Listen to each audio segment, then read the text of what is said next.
¿Cómo estáis? Bienvenidos, yo soy Luna y este es mi canal Luna Wine y en el día de hoy estamos en directo en Twitch y Kick y vamos a terminar de reaccionar al hombre de Masa Cero de Ocelot, que la verdad es que con la tontería lo reaccionamos hace mucho tiempo, digamos las primeras partes, y ahora hemos vuelto a retomar las últimas y se ha alargado un montón la reacción a esta compilación de temas de Ocelot, pero la verdad con muchas ganas de ver qué final le da a esta obra, ¿no? Esta última canción. Así que vamos allá.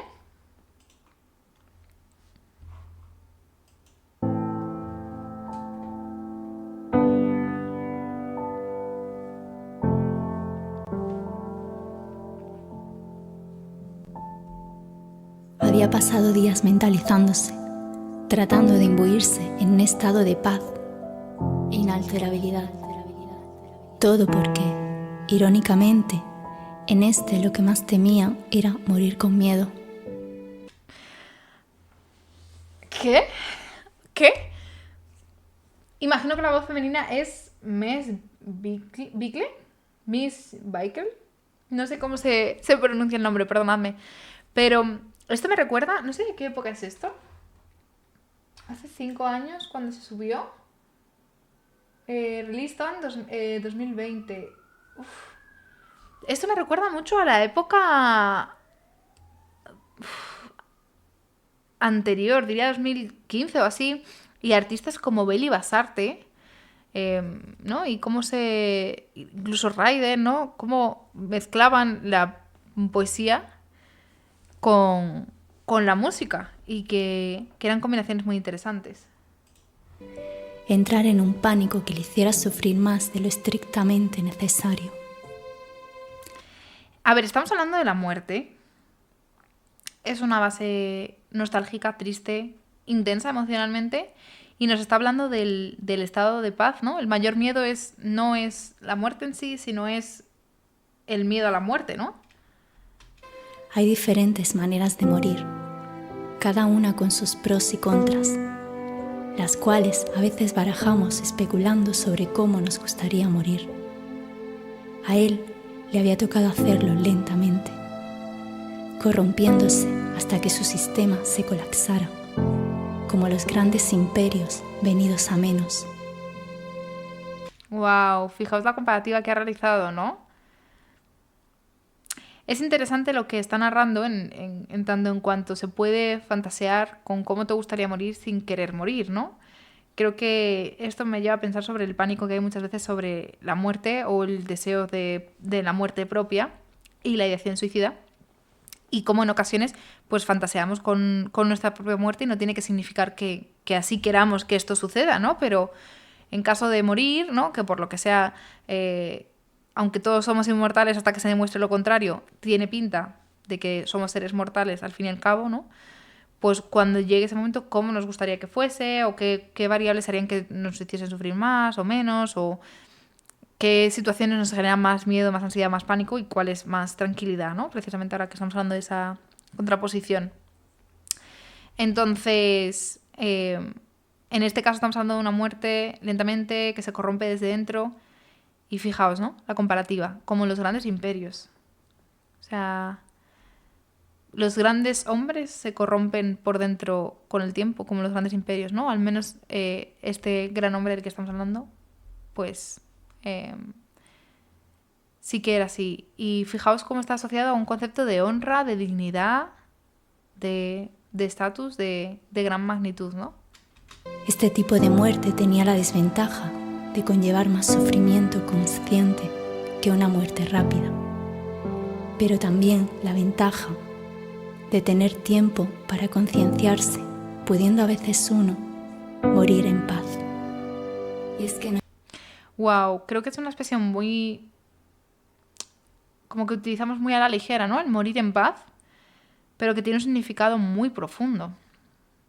Ya no solamente por el momento de la muerte, que es lo que estamos hablando ahora, sino el dejar atrás la paz, ¿no? El no dejar conflictos sin resolver, el no dejar guerras abiertas, sino ese momento de que todo esté zanjado y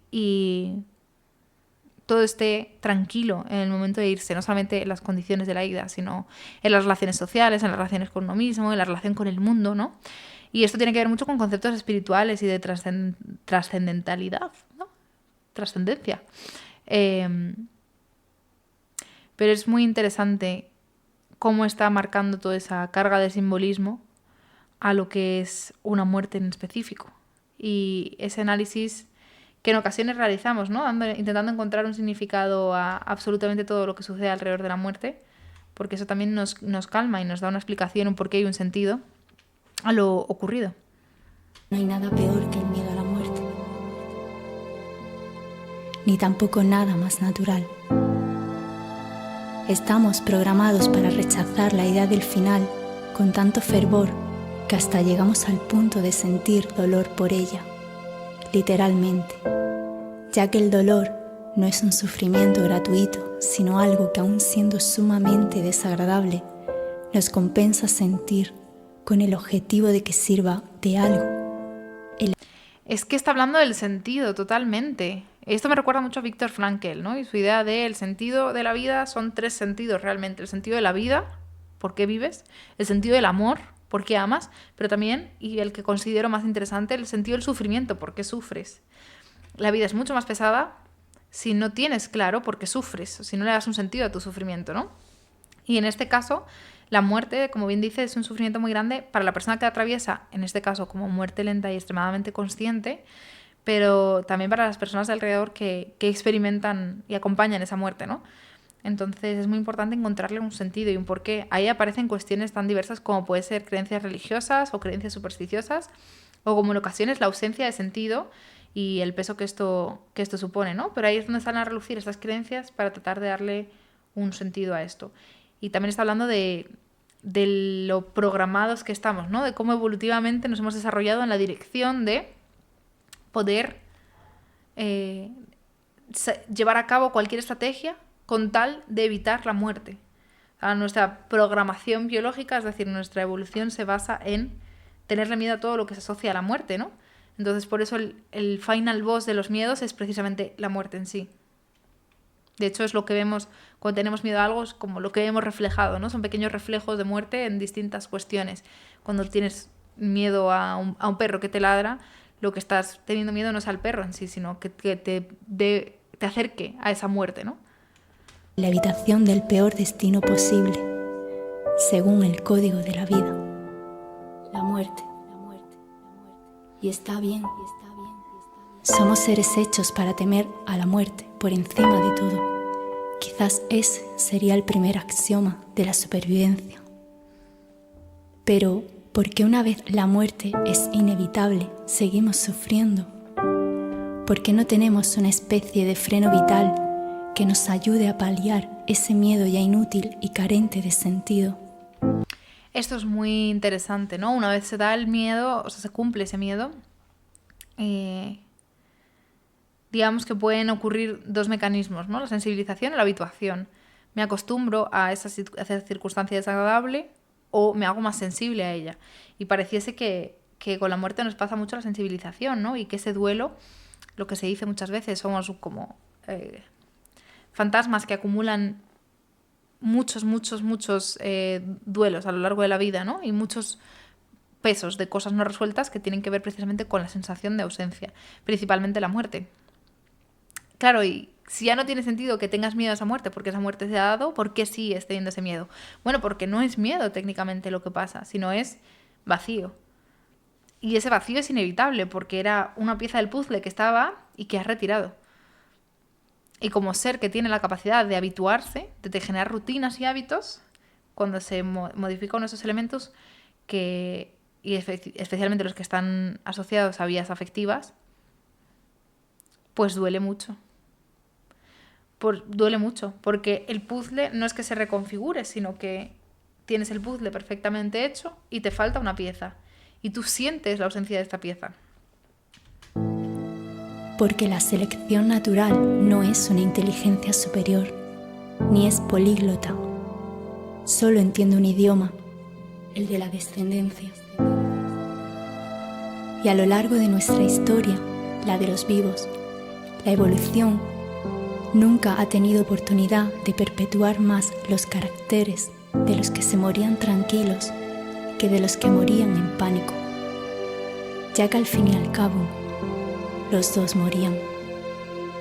sin que su... Es muy interesante también cómo está partiendo de esa reflexión, ¿no? O sea, básicamente está abogando por la aceptación de la muerte en distintas formas, ¿no? Pero está hablando de aceptación.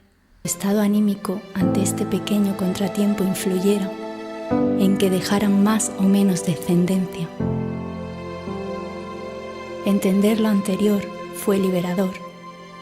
Una vez lo hizo, entendió también que la ayuda que no recibió de la evolución, al negarle un instinto de supervivencia, se la tendría que proporcionar él mismo.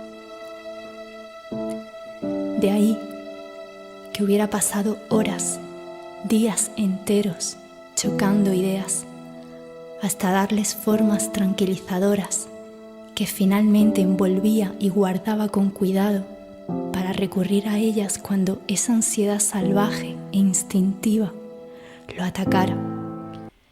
Está hablando de desarrollar ese mecanismo de intelectualización o de racionalización, ¿no? En la que cuando algo me genera emociones tan grandes y tan intensas, una de las vías que yo tengo para poder manejarlo es tratar de entenderlo en profundidad. Ya no solo darle un sentido, desde la perspectiva que veíamos antes, un porqué, sino aquí estamos hablando de una estrategia de comprensión profunda. O sea, como yo no puedo manejar esto, porque en este caso me genera mucha ansiedad, mucho miedo, mucho susto, ¿no? Pero es una emoción muy intensa, voy a intentar entenderlo en profundidad. Y entonces podré enfrentarlo mejor si lo conozco en profundidad. Reclamando su territorio.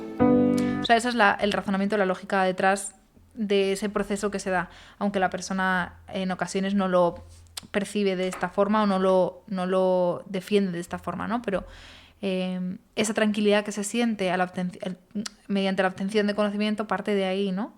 Del miedo que genera el desconocimiento, el no saber, y si hay una situación que ya de base te genera ese miedo, que es ansiedad, pues conocerla en profundidad, piensas que va a ser así. En muchas ocasiones se vuelve un rabbit hole, ¿no? Un agujero negro en el que constantemente necesitas saber más, nunca es suficiente, y cada vez que te tocas con un muro, ¿no? Te topas con un muro, se siente completamente devastador, porque no puedes saber más o porque ya sabes todo y aún así tienes esa necesidad, porque la ansiedad no se va por mucho que sepas.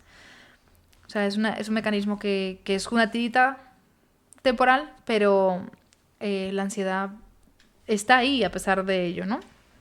Al final, empezó a desaparecer, rodeado de sus seres queridos, desorientado, recordando vagamente que esto era lo que había temido en el pasado. ¿Os habéis dado cuenta de cómo se va rompiendo la voz de quien lo está narrando, poco a poco? Y sin embargo ahora ya no parecía tan terrible. O él ya no era capaz de experimentar terror. Se dejó llevar por el sueño y el mundo se apagó.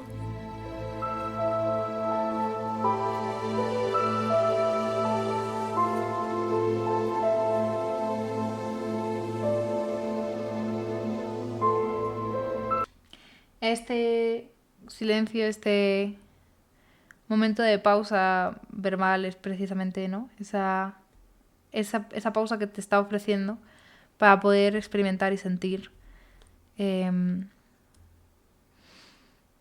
parte esa paz de la que hablaba antes, ¿no?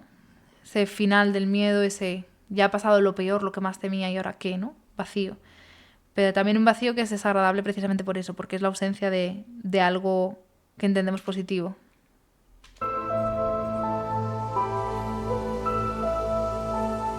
El hombre moribundo no podría tener pareja, no se fía ni del harén de moscas que le cortejan, pero un día una puso rumbo a detrás de su oreja y zumbó: no te encariñes ni del mundo por si te dejan. La pobre no cayó en que el hombre ya era tan incrédulo que no se fiaba ni de lo que desconfiaba, y ante esa prohibición actuó como un péndulo. Acabó yendo en la dirección contraria a la que lo empujaban. Pensó: ¡Wow! No te encariñes ni siquiera del mundo por si un día te deja. Es que es una sensación de desesperanza total, es una percepción de desesperanza ante el mundo total. Porque al final No te puedes encariñar con nada porque todo te abandona, ¿no? Y como siempre mencionamos aquí las reacciones, lo que termina, lo que tiene fin, es más valioso. Y precisamente eso nos permite tener pues emociones positivas y las percibimos como positivas porque no son todo el rato, si no, no las percibiríamos como positivas. Y muchas veces valoramos lo que teníamos cuando una vez ya lo hemos perdido, ¿no? Todo este tipo de cuestiones, pero en realidad porque el factor temporal aumenta ese valor que le damos a las cuestiones. Entonces yo veo que siempre existe ahí como una pequeña reflexión que resulta interesante, porque queremos que las cosas sean más duraderas, o en este caso las personas, pero precisamente que no sean más duraderas es lo que nos hace valorarlas más. Entonces vivimos en ese constante bucle de que no valoramos las cosas o las personas hasta que las perdemos, o no las valoramos en la máxima posibilidad que tenemos de hacerlo, en la máxima intensidad posible. Pero claro, es que si durase más, no tendríamos capacidad de valorarlas tanto.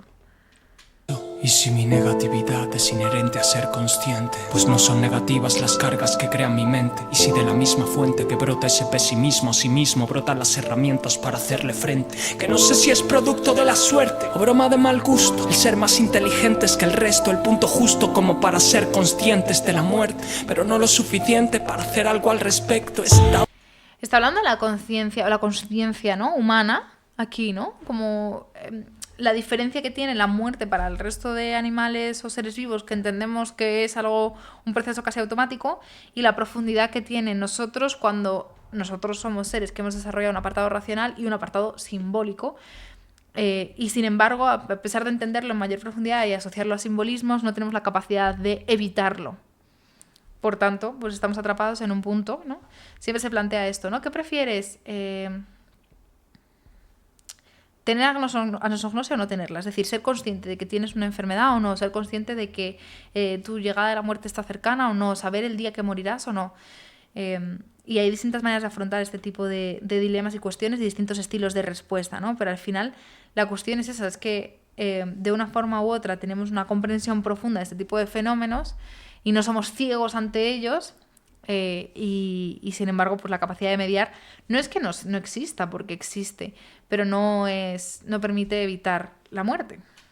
Tan cagado ante la idea del final, que ha ocultado su fachada construyendo con ideas un muro mal acabado hecho con tal precariedad que ante cualquier viento de realidad se me tambalea. Cada síntoma golpea ese refugio de tranquilidad y se comporta como el anuncio de algo inminente. Pero voy a hacer ingeniería mental hasta que invente jodido artilugio que me libre del miedo a la muerte. Fíjate, me llama mucho la atención también cómo suena su voz de dolorida, ¿no? De agotada. O sea, se escucha cansancio, se escucha como dificultad en proyección de la voz, ¿no? Pero claro, cuando me imagino intentando ponerme en su posición, creo que es un punto en el que relativizas todo, ¿no? Cuando algo como la muerte está llamando a la puerta o la ves cercana, por ejemplo, como aquí narra, en cada síntoma que aparece, por supuesto que se vuelve tu prioridad número uno, por supuesto que el resto de cuestiones simplemente no tienen importancia porque tu obsesión, ¿no?, o todo tu pensamiento, todo tu ser lo tienes puesto en tratar de evitar o bien la muerte o bien ese miedo a la muerte, ¿no? Debe de ser una situación muy dura y muy complicada, la verdad. Tanto acompañar a alguien que está atravesando un proceso como el que Ocelot atravesó, en este caso pues enfrentando la sintomatología propia de la enfermedad que poco a poco pues iba apagando su luz, ¿no?, como vamos hablando, pero también quien lo acompaña y lo va viendo desde fuera. Hay enfermedades que son muy duras de vivir como cuidador, ¿no? En general cualquier enfermedad que azote a alguien que amas, pero siento que hay momentos o enfermedades que a lo mejor perduran más en el tiempo y que ese factor de durabilidad también puede generar un cansancio muy pesado. Es lo que estamos hablando aquí, ¿no? La muerte más inminente, más rápida, o la muerte más prolongada. Cada uno tiene sus puntos positivos y negativos, pero desde luego la escena que nos están planteando es muy dura. Le pregunté a mi instinto de supervivencia que si está todo perdido ya no cesas por clemencia. El objetivo no es tu bienestar, es tu reproducción, dijo, y morir en paz nunca le dio a nadie más descendencia. Es que antes también han hecho mención a esto, ¿no? En la narración previa. Claro, nos está hablando de su sistema de creencias. El sistema de creencias es que la función del ser humano es reproducirse. Esto es un sistema de creencias desde una perspectiva de disciplina biológica, desde un análisis o un entendimiento del ser humano como un animal, y entonces desde la perspectiva biológica su función es esta. Pero es curioso porque al final es una creencia y es en base a lo que está estructurando pues todo su pensamiento e interpretación de esta situación. Y me hizo gracia la ironía. Al final resulta que el mundo gira por conveniencia y los genes son como algunos hijos. Riges por ellos tu vida y ellos solo miran porque repartas tu herencia. Ahora entiendo tus creencias como un cuento al sufrimiento innecesario. Si hasta yo tomo analgésicos cuando algo me hace daño. Fíjate, con la visión tan científica que él presentaba y ese análisis e interpretación de la realidad, como justo ahora mencionábamos, dice que atravesar por esta situación, esta dolencia, incluso le llevó a entender las personas con otro sistema de creencias, ¿no? Un sistema más espiritual o más religioso.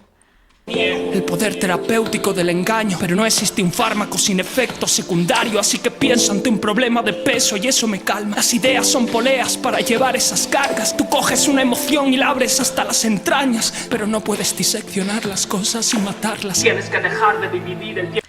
Wow. No puedes seccionar las cosas y matarlas. Fijaos cómo está hablando de meterse dentro de la emoción, ¿no? Lo que hablábamos antes de la intelectualización, el llegar a comprenderla hasta en la raíz, etc. Es que... siento que se me quedan las palabras cortas porque al final está tratando de temas tan profundos, tan duros, como que gran parte se basa en el sentirse comprendido como persona que ha sufrido pérdidas por parte de una persona que estás atravesando su propia pérdida, ¿no? Entonces es una vivencia del duelo muy, muy curiosa. Hay mucho trabajo en cuidados paliativos y en el área de paliativos de los hospitales, precisamente en este tipo de cuestiones. Y es muy interesante cómo se trabajan los duelos y la prevención de duelos con los familiares, amigos, parejas de las personas que están en cuidados paliativos, pero también con la propia persona, porque es muy importante trabajar también este duelo que se da para la persona que se va. Porque desde que sabe que se va, empieza un proceso de duelo sobre su propia muerte, que para esa persona puede terminar, ¿no?, el día de su muerte. Para los que aquí quedan no es así y continúa. Pero es muy interesante el trabajo que se hace porque no lo planteamos así. Pensamos que el duelo empieza en la ausencia, ¿no? Pero el tú saber que va a existir esa ausencia ya te empieza a preparar para un duelo o te mete en un duelo. Tiempo en fases. Y empezar a hacerlo en frases que abarquen solo un momento. Pero es la suma de las palabras lo que hace las frases. Lo que haces al separarlas es sacarlas de contexto. ¿Qué sentido tiene la virtud sin el defecto? ¿Qué sentido tiene la causa sin el efecto? Sin comparaciones todo concepto se vuelve errático. Un objeto estático representando un movimiento. Como el código fuente abierto se deja programar y entre todos acaban por socavar sus puntos débiles. La mente del que se abre al resto siempre engloba más. En cambio las ideas endógamas son estériles. Aquí este juego de comparativas me gusta mucho y me parece muy interesante porque está recogiendo algunas de los planteamientos que sacamos a relucir antes, ¿no? Nos escapa, nosotros huimos. Porque desde que nacimos nos volvimos delincuentes al violar la ley que precondena a todo ser viviente. Todo sistema tiene un desorden creciente. Y traté de cargarme de sentimientos, de descargarme de resentimientos. Con mis padres, con mi hermana, con mis perros, mi familia, mis amigos. Pero un día leí que para los botones no pasa el tiempo. Traté de convertirme en un hombre de más acero. Y ahora cada vez que me abraza recuerdo que tengo cuerpo. Pues lo único que me pesa es la amenaza de perder. Me dice. ¡Oh! Acabamos de descubrir por qué el hombre de masa cero, ¿no?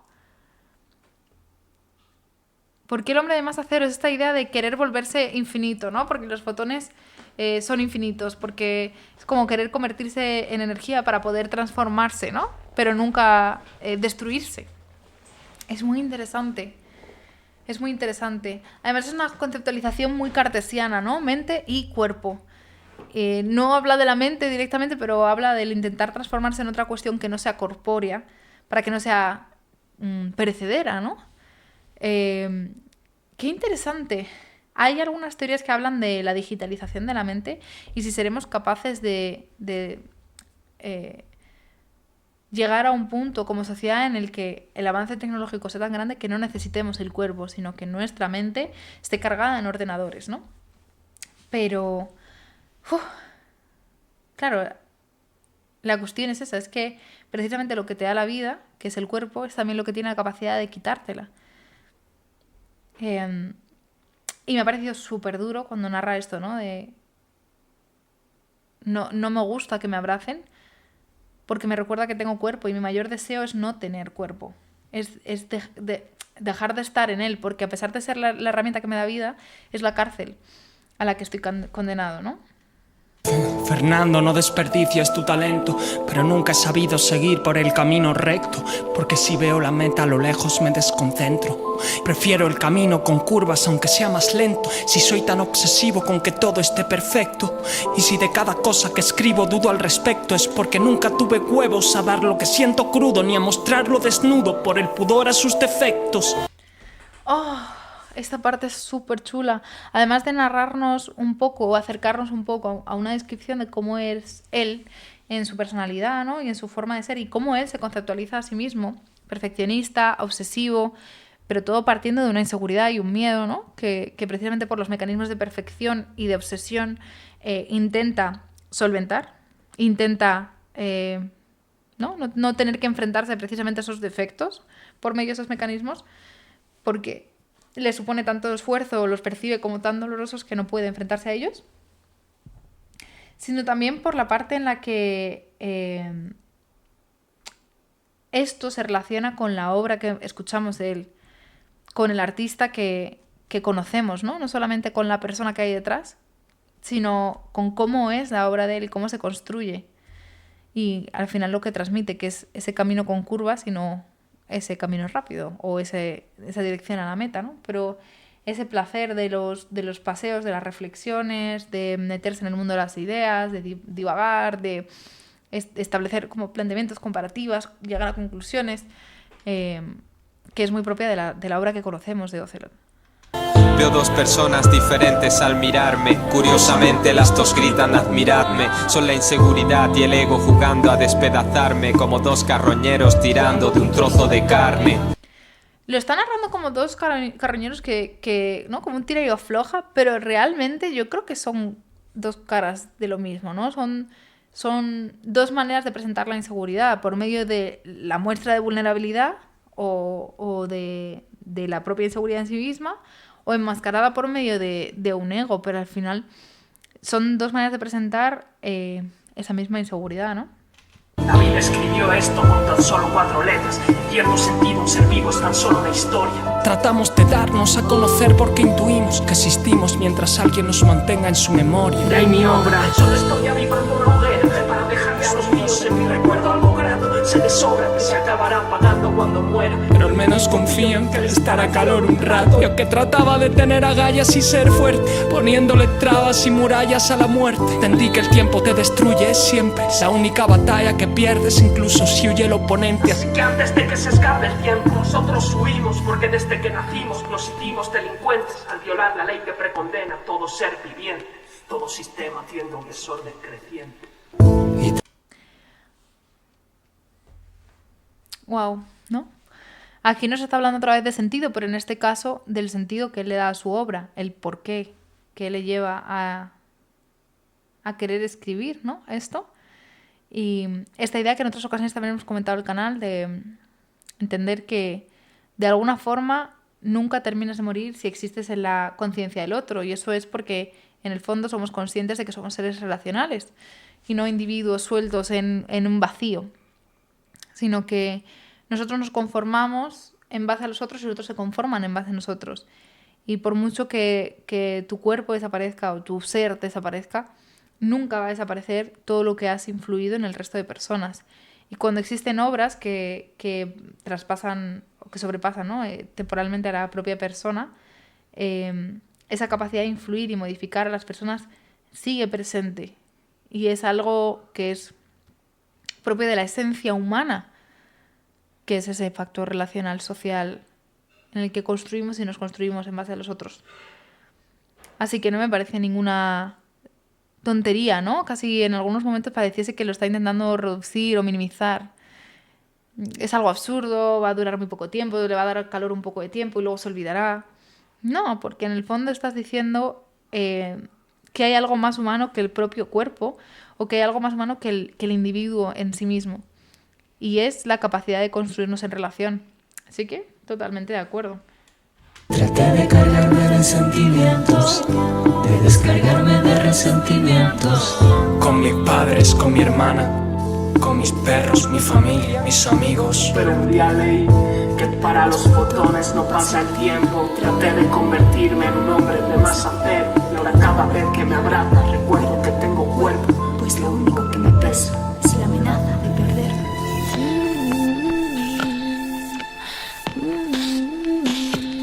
Pero un día leí que para los fotones no pasa el tiempo. Debe convertirme en un hombre de más acero. A cada vez que me abraza recuerdo que tengo cuerpo. Pues lo único que me pesa es la amenaza de perderos. Lo único que me pesa es la amenaza de perderos. Fijaos que ha cambiado. Antes estaba diciendo perder el cuerpo y ahora está hablando de perder al resto.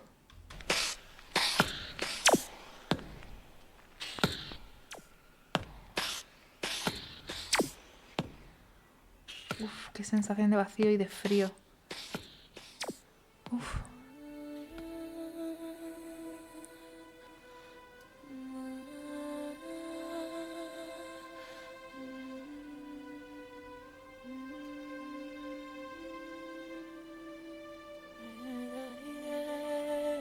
Wow.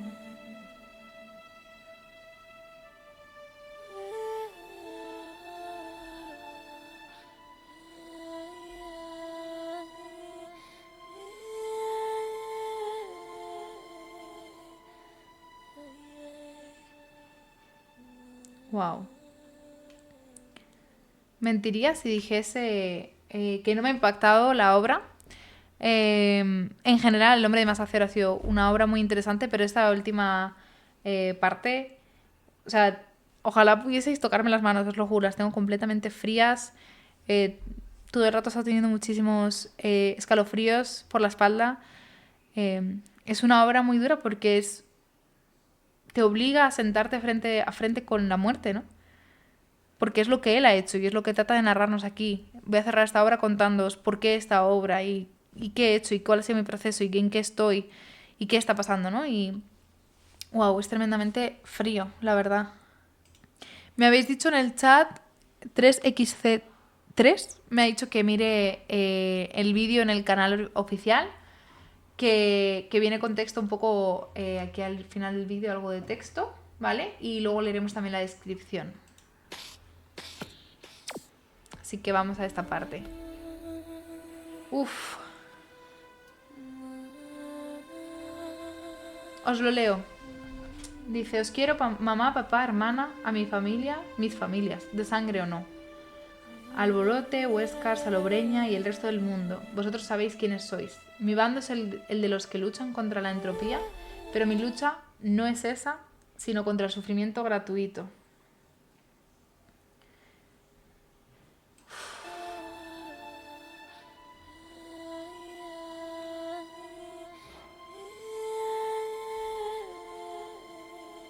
Wow.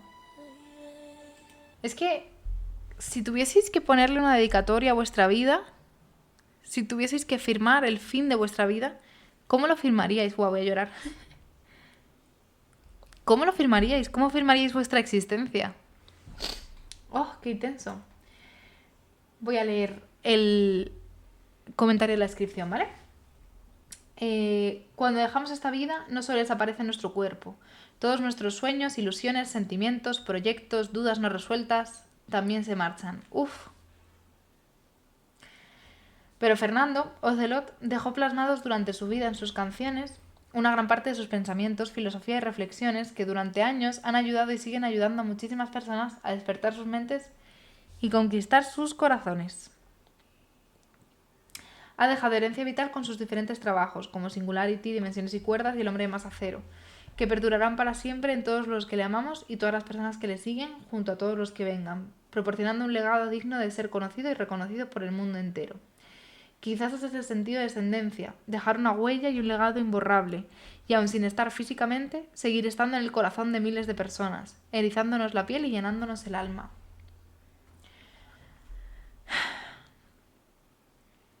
Has hecho que muchas personas no veamos la vida de la misma manera, nos planteemos qué es la existencia y por qué seres tan especiales como tú, que tienen tanto que aportar al mundo, se van tan pronto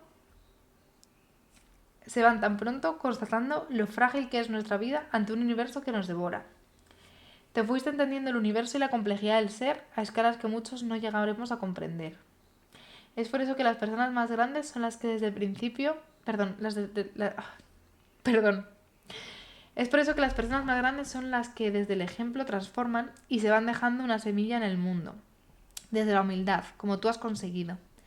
Y ese es el fin de vivir, no morir, sino dejar algo en la memoria de los que se quedan y que algún día también nos iremos de aquí.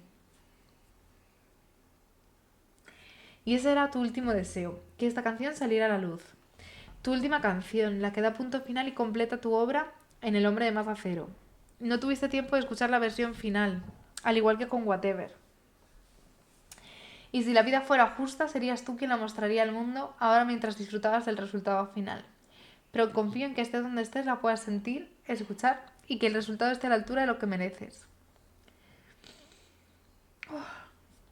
Entendí al fin que el hombre de masa cero eras tú y lo más increíble es que lo sigues siendo. ¡Ay, Dios mío de mi vida! Pausita, por fin. Respiramos. Y como bien dices, para los fotones no pasa el tiempo y nos iluminarás cada día de nuestra vida con tu luz. Ellos hacen que veamos cosas que en la oscuridad no podríamos. Gracias infinitas por regalarnos tu legado, en el que cada canción que has creado es producto de una vida llena de momentos felices y muy duros a la vez, y de una mente muy brillante y privilegiada que pocos seres pueden alcanzar. De alguien que luchó durante muchísimos años para aferrarse a la vida como el rehén en un secuestro. Aunque no pudo ser, has ganado la batalla de otra forma. Nunca tu silencio ha hecho tanto ruido. Pero sobre todo gracias por regalarnos, sobre todo a tu familia, a tus amigos y todas las personas que te quieren, el mayor regalo de nuestras vidas. Que hayas existido. Y ahora también que permanezcas como hombre de masa cero. Nos volveremos a ver en algún rincón del universo, no sé de qué forma, de qué modo ni cuándo, pero sé que nos volveremos a encontrar y volaremos juntos entre las estrellas. Gracias eternas a los que me han ayudado, Elías, Javi, Alex y Emilio, sin ellos no hubiera sido posible sacar esta canción. Y por el profundo respeto que esta canción se merece, por todo lo que hay detrás de ella, el trabajo realizado y lo que significa para él y su familia. Gracias por tanto amor a Ocelot.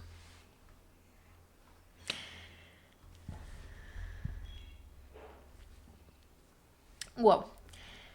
Hay muchas cuestiones que se dan a relucir en esta canción, entre ellas, pues lo que hemos hablado, ¿no? Las creencias alrededor de la muerte, el sentido, el simbolismo, la durabilidad, el ser relacional. Creo que salen muchas cuestiones a relucir de una parte mucho más humana, una visión mucho más humanista que lo que estamos acostumbrados de Ocelot, sobre todo porque suele utilizar muchas comparativas o muchos conceptos de tipo físico. Y aquí hemos visto una parte un poco más humana de él, al menos de forma explícita y directa, ¿no?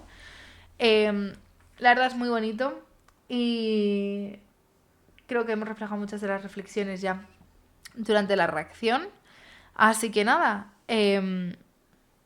con esto da fin las reacciones al hombre de masa cero, aunque creo que quedan por ahí pendientes también otras obras de Ocelot que si os apetece pues podemos seguir reaccionando poco a poco.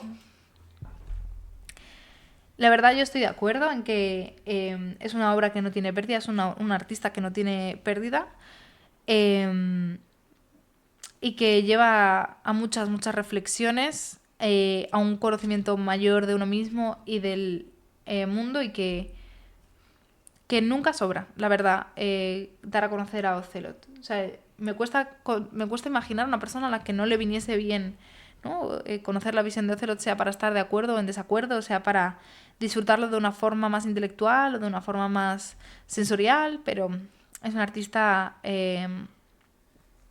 muy completo y muy original.